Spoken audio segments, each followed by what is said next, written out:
Snow was falling gently on the streets, and people were hurrying home, their arms filled with gaily wrapped boxes and paper parcels from toy stores, candy shops and bakeries, for it was Christmas Eve. And as twilight fell, the children throughout Germany waited in hushed expectation for night to arrive, and with it their gifts from the Christ child. Inside the home of Dr. Stahlbaum, Fritz and his younger sister, Marie, had stationed themselves at the doors of the grand drawing room. All day they had been under strict orders not under any pretext to go into the drawing room. But their mother had said nothing about peeking through the keyhole or the crack under the door. "I can see Godpapa Drosselmeyer moving about in there," whispered Fritz, nearly standing on his head. "Oh, I wonder what pretty things he's been making for us this time," exclaimed Marie. Their godfather was an awesome man in both appearance and accomplishments. He was far from handsome. Spidery thin and with a face as wrinkled as last year's apple. Over his right eye he wore a black patch, and over his bald head he wore a frizzled white wig which he had made himself out of spun glass filaments. In addition, he had a habit of gesturing with his long arms and fluttery fingers, and walking so stooped over that he resembled a loosely strung marionette. He was indeed strange to behold, but he was a lovely godfather to the children.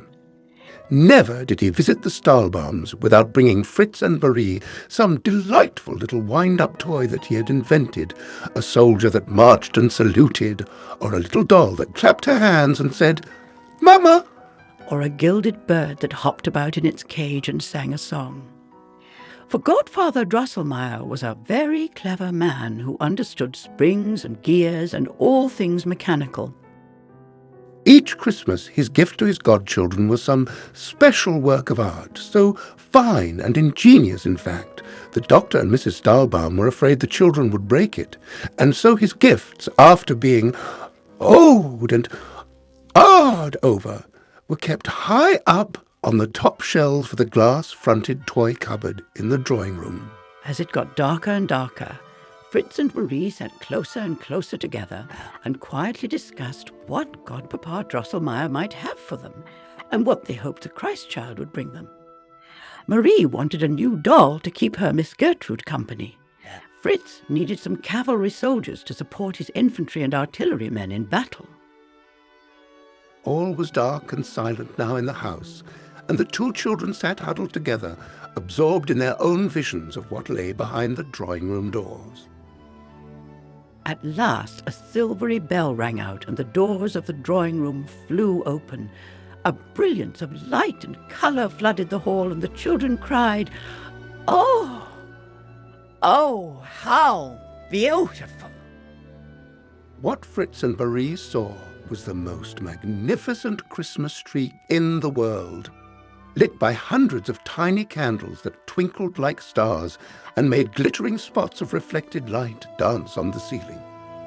Hanging invitingly from the fragrant green branches were all sorts of delicious things to eat, nuts and apples wrapped in silver foil, sugar plums, and pink and yellow bonbons. Star-shaped cookies and gingerbread boys, peppermint canes, and even little toy people made of candy, chocolate soldiers and marzipan ladies and gentlemen, and delicate shepherds and shepherdesses made out of sugar.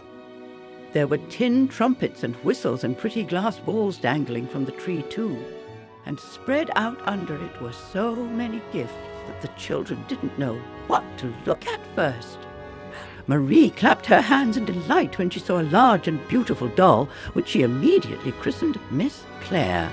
And Fritz kicked up his heels and danced like a jumping jack when he spotted an entire squadron of soldiers mounted on white horses.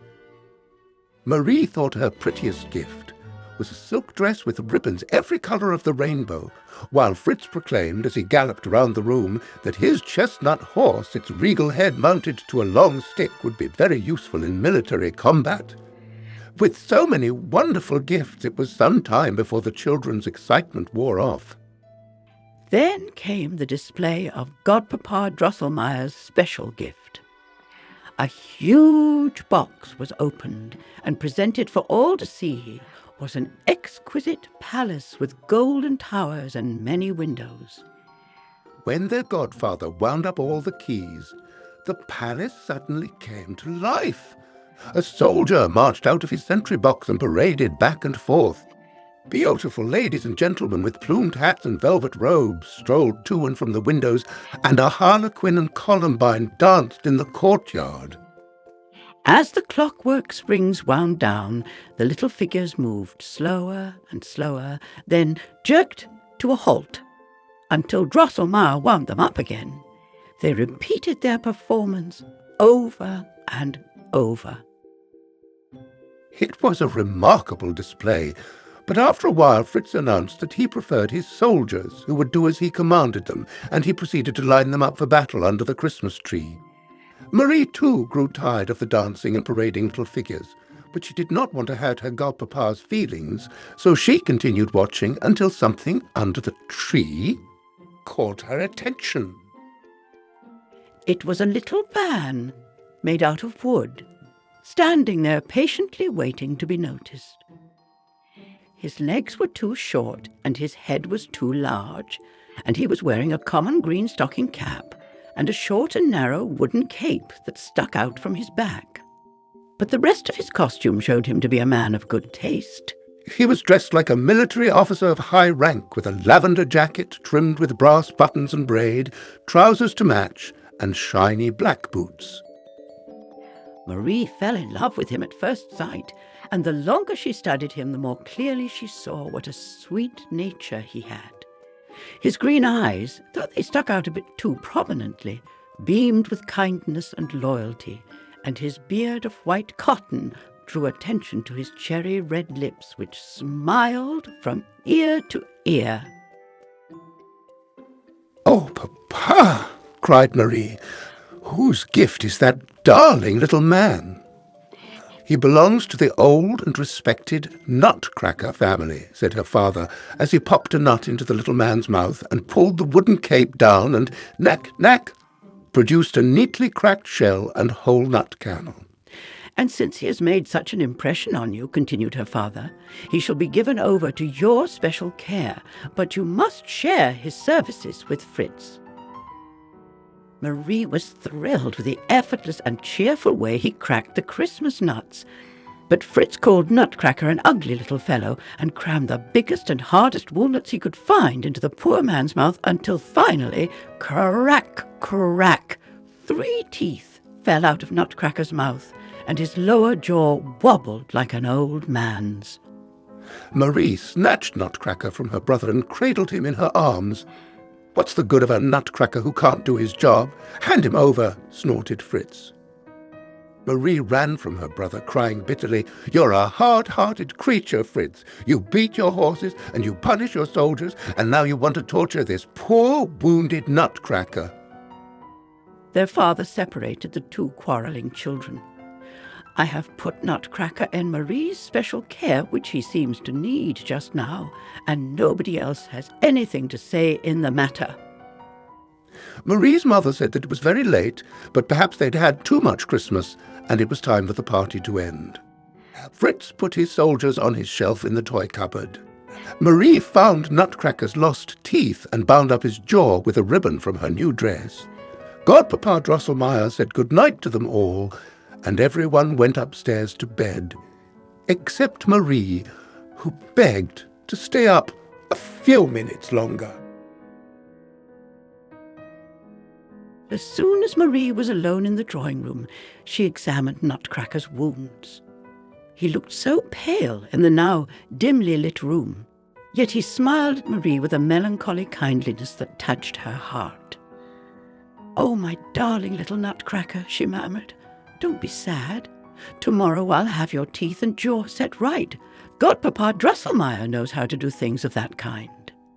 But as she said the name, Drosselmeyer, Nutcracker made a horrible face and green sparks started from his eyes. Or so it seemed to Marie, who was about to be quite frightened, until, holding him toward the lamp, she was reassured by his usual kindly face smiling at her. "How silly of me to think that a wooden doll can make faces at me," she said, and tenderly tucked Nutcracker into her doll's bed, closed the cupboard door, and was about to go upstairs to bed herself, when soft rustlings and whisperings coming from every side of the room made her stop and listen.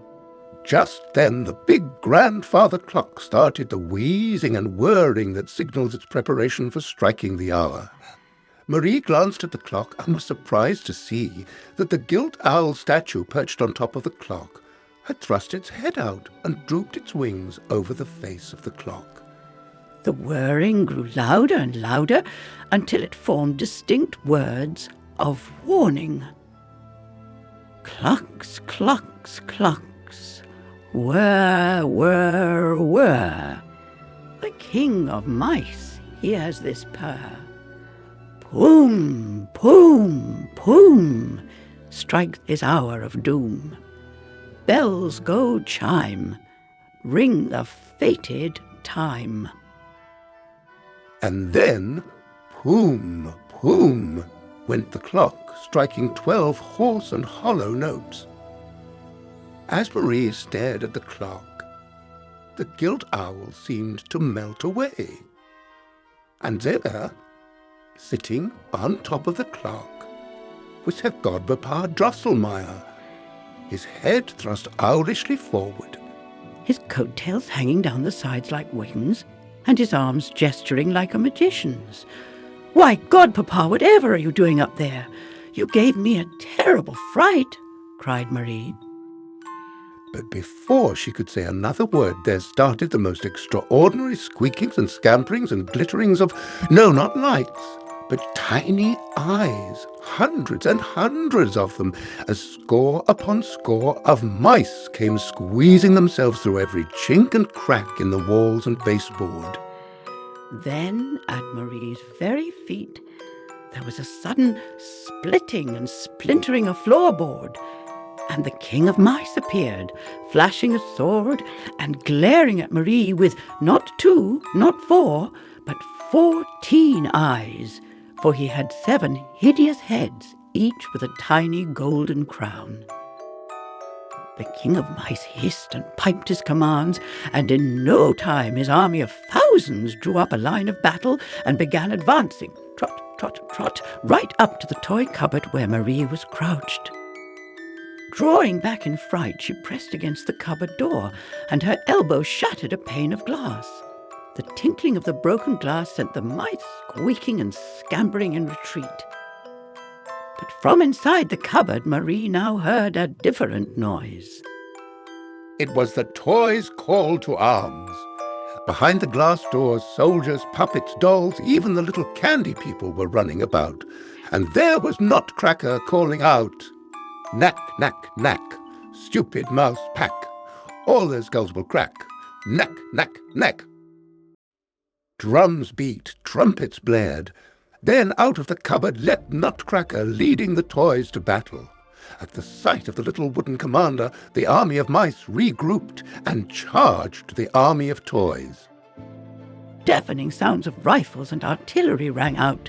Boom, boom went the toy cannons, hurling sugar plums and nuts at the mice's front ranks. But no sooner would one rank get mowed down than a fresh rank appeared. The toys were being overwhelmed. "Bring up the reserves," commanded Nutcracker, and indeed a small group of gingerbread boys appeared from the cupboard, but the enemy quickly bit off hen eggs so that they clumsily hopped and tumbled about and simply got in the way of the other toy fighters.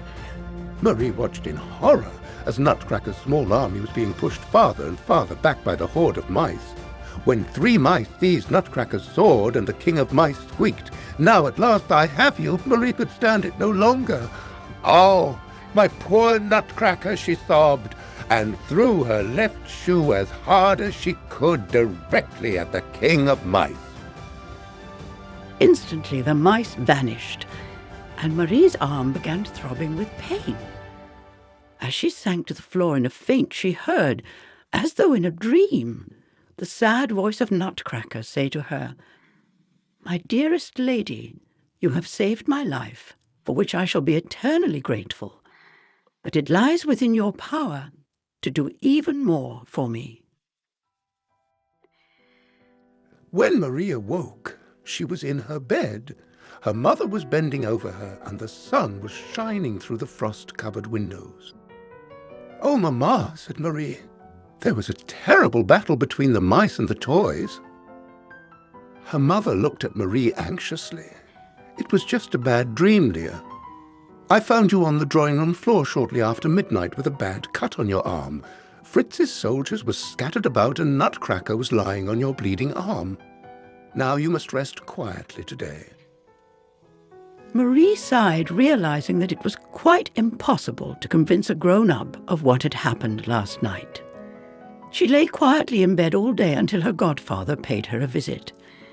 The moment he entered the room, she sat up and cried, "Oh, Godpapa, how nasty you were!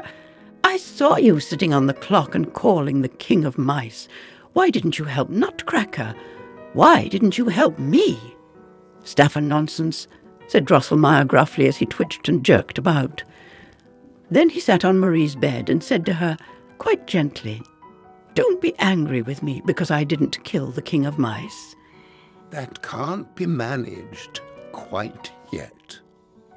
But to make up for it, I have something which I know will make you happy." He pulled from his coat-tail pocket Marie's beloved Nutcracker, whose teeth and broken jaw he had fixed. Marie hugged her godfather and said, "You are a nice godpapa after all." "But you must admit," said her godfather, "that Nutcracker is not what you would call handsome. Now I'll tell you how it was that ugliness came into his family, and why Nutcracker and the King of Mice are enemies." Long, long ago, in a small kingdom not far from Nuremberg, a beautiful princess named Pirlipat was born. The king was filled with joy, but the queen was anxious and uneasy, for she feared another queen who lived in the palace, the Queen of Mice, also known as Dame Mouserink. Dame Mouserink was angry at the king for having killed her 7 sons. "Just you wait," she'd warned the queen. "I'll put a curse on your first-born child." And so the queen had Pirlipat's cradle guarded by 6 nurses and 6 cats. But one night all 6 nurses and all 6 cats dozed off. They woke with a start to the wails of the infant princess and saw Dame Mouserink leap from the cradle and disappear through a crack in the floor. All 6 nurses rushed to the cradle, but what they saw inside made them turn back in horror. Instead of the beautiful little princess with sky-blue eyes and perfectly formed features, there was a grotesque baby with glassy green eyes that nearly popped out of her head, which was much too large for her tiny body, and on that head was stretched from ear to ear an ugly mouth. The king placed the blame on the inventor from Nuremberg, whom he had hired to rid the palace of mice, and who had in fact invented the world's first mousetrap to do the job. Christian Elias Drosselmeyer was his name. "Restore the princess to her original beauty," commanded the king, "or face death." Now Drosselmeyer was a very clever man, but he was not a magician. So he went to the court astronomer for help. Together they consulted the stars and drew the princess's horoscope in endless detail, until at last it was clear that her hideous enchantment would be broken only if she ate the kernel of the rare Krakatuk nut, whose shell is so hard that a cannon could run over it without crushing it. Moreover, the spell would not be broken unless the Krakatuk was crushed by a young man who had never shaved and had always worn boots. Drosselmeyer set out immediately in search of the Krakatuk. But after 15 years, during which he travelled the length and breadth of Asia and Africa, he concluded that the search was hopeless. He would have to return to the king and face the consequences. When he neared his native city of Nuremberg, he decided to stop for a last visit to his brother, who was a toy maker there. And as he told his unhappy story to his brother, the toy maker cried, "What luck you stopped to see me! I have the crack-a-took and the young gentleman who can crack it." The toy maker produced from a jumble of boxes a nut of medium size that he had bought some years ago from a mysterious nut seller. Engraved on its shell was the word crack-a-took.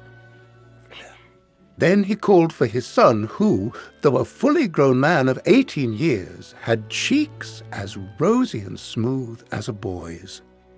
Young Drosselmeyer had never shaved, and he had always worn boots, and his hobby was cracking nuts with his teeth, which were as strong as steel. Indeed, the young ladies of Nuremberg, for whom he cracked Christmas nuts, named him the handsome Nutcracker. Old Drosselmeyer and his nephew set off at once for the court of Pirlipat's father. Everything that had been ugly about Pirlipat had grown 10 times more so during the long search for the crack-a-took. The king was now desperate, and he promised that whoever disenchanted his daughter would win her hand in marriage. When the princess saw young Drosselmeyer, she sighed, "Oh, he's so handsome. I do hope he will be the one to crack the nut." The young man wasted no time. He put the crack-a-took between his teeth, bit down hard, and crack, crack, shattered the shell into tiny bits. The princess swallowed the kernel and, oh, marvel of marvels! Instantly she was transformed into a wondrously beautiful young lady, delicately proportioned, with eyes of sparkling blue, tiny rosebud lips, and golden hair as fine as silk. Just then, Dame Mouserink squeezed through a crack in the floor, and young Drosselmeyer, quite by accident, stepped squarely down upon her. Instantly he was transformed, just as the princess had been 15 years before. Now he had big bulging goggle eyes, a wide gaping mouth, and a head much too large for his body. The unshaven down on his cheeks grew into a white cotton beard, and his flowing cape turned into a wooden handle that stuck out of his back and controlled his lower jaw. As Dame Mouserink lay dying on the floor, she squeaked, "My newborn son, with 7 crown, will bring the master cracker down. His mother's death he will repay. Beware, Nutcracker, that fated day." Old Drosselmeyer shook his head sadly at the sight of his transformed nephew, but he reminded the king of his promise, to which Princess Pirlipat cried, "What? Marry that ugly Nutcracker? Send him away!" So Nutcracker was banished from the kingdom, and with him his uncle. But not before the court astronomer consulted the stars and foretold that Nutcracker could still be a prince, but that his curse would not disappear until he had killed the son of Dame Mouserink and won the love of a lady in spite of his ugliness. And that, said Marie's godfather, is the story of why Nutcrackers are so ugly. Then he tucked her into bed and said, "Good night." Sleep was slow in coming to Marie that night. What an ungrateful creature that Princess Pirlipat was, she thought. And the more she thought about the story her godfather had told her, the more certain she became that her own Nutcracker was the unfortunate young Drosselmeyer under the curse of Dame Mouserink. "My dear Mr. Drosselmeyer," Marie whispered to Nutcracker, "you can always count on my help when you need it." Just as she was dozing off, she heard a low rustling and soft squeaking. She opened her eyes. There, Standing on her bedside table was the King of Mice. "Give me your sugar plums." Marie laid out her sweet for the horrid mouse, but the next night he returned with more demands. "Give me your candy, people, or I'll make mincemeat of Nutcracker."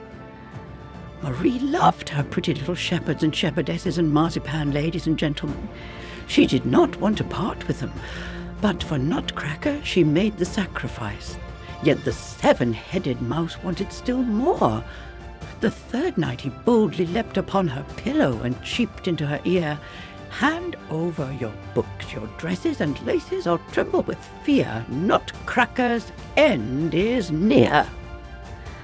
Marie crept out of bed and went downstairs to the toy cupboard. Tears were running down her cheeks and her voice was choked with sobs. "Oh, my dear Mr. Drosselmeyer," she said to Nutcracker, "what shall I do? Even if I give the King of Mice my beautiful picture books and my lovely new Christmas dress, he'll come back tomorrow night demanding something else. Soon I shan't have anything left to give him. He'll want to eat me." As she spoke, she noticed a spot of dried blood on Nutcracker's neck, the remains of the battle between the mice and toys. She pulled out her handkerchief to wipe the spot clean, and as she rubbed his neck, she felt the wooden Nutcracker growing warmer and warmer in her hands. Then he began to move, and, with some difficulty, to speak. "My most precious Miss Stahlbaum, please, no more sacrifices for me. Just get me a sword, and I can do the rest." Then his voice died away, and he became a lifeless wooden doll again. Marie borrowed a sword from one of Fritz's soldiers and fastened it to the little wooden man's waist. Then she went back to her bed. She heard the clock strike midnight, and then she heard a rustling and a clanging coming from downstairs. Suddenly there was a shrill squeak, and all was silent. Soon Marie heard a gentle tapping at her door, and a soft voice said, "Good news, Miss Stahlbaum." The door opened, and in walked a living, breathing boy, the size of Fritz. Marie recognized him at once as Nutcracker, for his large head and features were the same, and sticking out of his back was a wooden handle. He knelt beside Marie's bed and took from his arm 7 golden bracelets. "Please accept these as a token of my gratitude," he said, as he gave her the tiny crowns of the King of Mice. "It was you, and only you, dearest lady, who gave me the courage and strength to kill the King of Mice. And now I should be most honored if you would follow me to my kingdom and share with me my hour of victory." He took Marie's hand and led her down the hall and into the wooden wardrobe, where he reached up the sleeve of Dr. Stahlbaum's fur coat and pulled down a little ladder. "Why, I never saw that ladder before," exclaimed Marie. Nutcracker smiled down at her. "There are many things you've never seen that I should like to show you," said Nutcracker, as he led her up the ladder and into the land of toys. Snow was falling thickly, but it was not in the least cold, and when Marie caught a snowflake on her tongue, she was astonished to discover that it tasted just like sugar crystals. Up ahead stood a pine forest that glittered and sparkled with gold and silver fruit and gave off the most delicious fragrance of orange and spices. "This is Christmas wood," said Nutcracker. He clapped his hands, and instantly there appeared a group of little shepherds and shepherdesses, so white and delicate that you would have thought they were made of sugar. Other little figures with reed flutes and pipes appeared from behind the trees.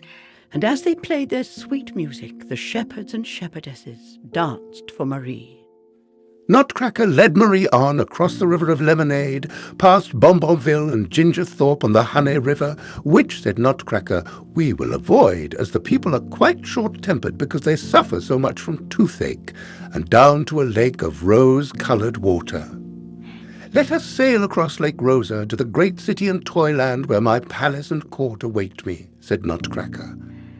A swan-shaped boat made of glass and sparkling with gems of every colour drew up to the shore for them, and as they crossed the lake, Marie exclaimed, "Oh, look! Each wave has the face of a pretty girl smiling up at us. I think it is Princess Pirlipat." Nutcracker replied, "It is your own lovely face, dear Miss Stahlbaum," which made Marie feel quite suddenly shy and strangely embarrassed. As they approached the shore, an inviting fragrance of all kinds of marmalade hung in the air. "That is the Grove of Jam," said Nutcracker. "And who is that beautiful lady?" asked Marie. In the grove, standing on a winding path made of baked sugar almonds and raisins, was an exquisite lady dressed in gossamer pink and white and shimmering like a dewdrop. Marie could not stop looking at her. She is the Sugar Plum Fairy. In my absence she guards my kingdom and cares for my people, said Nutcracker. The Sugar Plum Fairy approached them as if floating on air. The lovely fairy curtsied gracefully at Nutcracker's feet. "Welcome home, dearest prince," she said. Then Nutcracker told her about his battle with the King of Mice and how Marie had saved his life. "I ask you," concluded Nutcracker, "what princess can compare for a moment with Miss Stahlbaum in beauty, loyalty, and goodness of every kind? The answer is none." The Sugar Plum Fairy kissed Marie and said, "Now let all the kingdom welcome the excellent Miss Stahlbaum and rejoice at the victory of our prince." They walked up the path to a large gate made of candy canes, behind which stood the dazzling white walls and towers of Marzipan Palace. Bouquets of roses, tulips, and violets graced the walls, and thousands of gold and silver stars studded the great dome and the turrets. Crowded in the courtyard, waiting to welcome their prince, were all kinds of delightful people who were no bigger than Marie's dolls. There were Spanish gypsies, Swiss yodelers, Dutch maidens, Prussian officers, and people of every kind to be found in the world. As Marie and Nutcracker passed through the gates, 3 Russian Cossacks shouted, "Long live Prince Nutcracker!" They leapt in the air, clicked their boots together, and danced, twirling faster and faster like a spinning top. "Come," said Nutcracker to the royal banquet. And he led Marie inside the palace to a magnificent crystal hall with little golden tables and chairs that reminded Marie of her own dollhouse furniture. An old Chinese man waddled to the honoured couple's throne, bearing a large pot of tea, which 2 young ladies in satin pyjamas poured for them. Fluttering fans in front of their faces, which were as white and fine as porcelain figurines, they bowed, took little mincing steps backwards, and began an exotic dance from far-away China. Course after course of delicious sweets, chocolate from Spain, Turkish delights, German ginger snaps, and all sorts of cakes and puddings were brought to Marie and Nutcracker. And as Marie took the last bite of the last course, a veiled Arabian lady with golden ankle bracelets that tinkled as she moved brought tiny cups of thick, sweet coffee and performed a slow, hypnotic dance. Marie sank back in her throne in drowsy contentment. and listened to the soft music coming from every corner of the hall. Slowly, one by one, hundreds of tiny flower people took their places for the waltz of the flowers. Nutcracker smiled at Marie, his green eyes glowing with love. "Dearest Miss Stahlbaum, will you dance with me?" And as they glided across the marble floor, Marie whispered to Nutcracker, "Can it be? Is it true? I'm in Toyland, dancing with you." Nutcracker gracefully led her in perfect time with the music and smiled down at her, but he said nothing. "I know this is not a dream," said Marie, and trying to find the right word, It is more like one of Godpapa Drosselmeyer's beautiful creations." Nutcracker's eyes sparked angrily, such as Marie had seen only once before, and he said rather bitterly, "Your godpapa could never imagine anything like this." And then he swept her away to the waltz. "Yes, it is true," thought Marie. "Everything and everyone here is so, I don't know, lovable and wonderful and full of life. Not like Godpapa's mechanical things. Though I have just arrived and everything is new to me, I've been so cozy and at home here. I should like to stay here forever." The waltz music swelled around her, and she gave herself to it, and with a warm, rosy feeling which uplifted her and seemed to make her float and rise higher and higher and higher. The next thing Marie knew, she was in her own familiar bed. "Mamma will say it was just a dream, and Fritz will say I'm making it up," she sighed. And so she never told anyone about the beautiful sights she had seen, or the happy feelings she had had in the land of toys. Though long after she had grown too old to play with dolls, she could often be found in dreamy contemplation by the toy cupboard.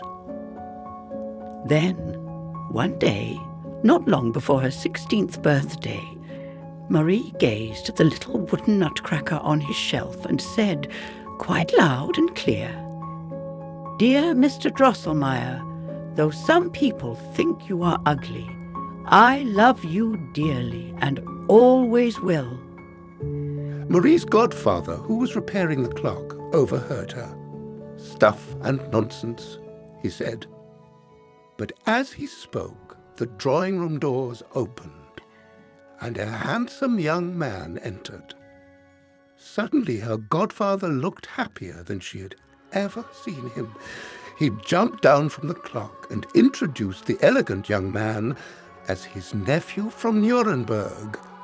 Young Drosselmeyer bowed to Marie and presented her with a little collection of candy toys, exactly like those the King of Mice had destroyed, and to Fritz he gave a real silver sword. At dinner that night, Marie blushed as red as a rose at the sight of this charming young man, cracking almonds for all of them.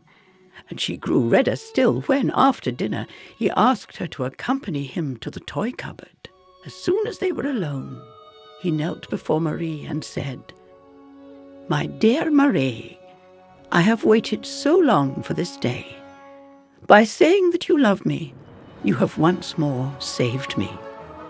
Now say that you will be my queen in the land of toys where I now am king."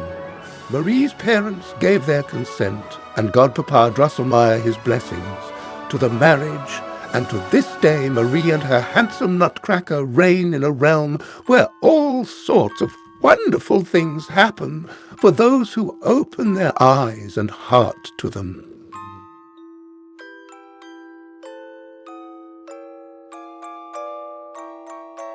By the way, with a subscription, you won't miss any of our fairy tales. And feel free to write us in the comments which fairy tale is your favorite.